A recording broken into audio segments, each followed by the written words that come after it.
మసాలా దోశ ఎవరు కనిపెట్టారు?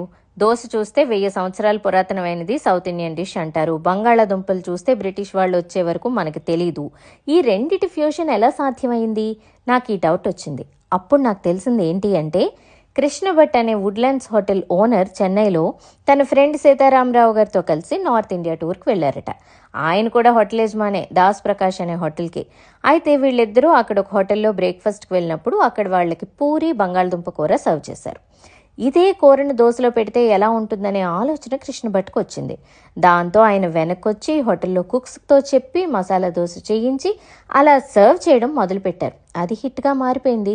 కానీ మొదట్లో ఉల్లిపాయలు వేసేవారు కాదట. కానీ 1938-40 మధ్య ప్రాంతంలో బంగాళాదుంపలకి కొరత వచ్చిందట. దాంతో ఉల్లిపాయలు, బఠానీలు ఇలాంటివన్నీ కలిపి వండటం మొదలుపెట్టారు.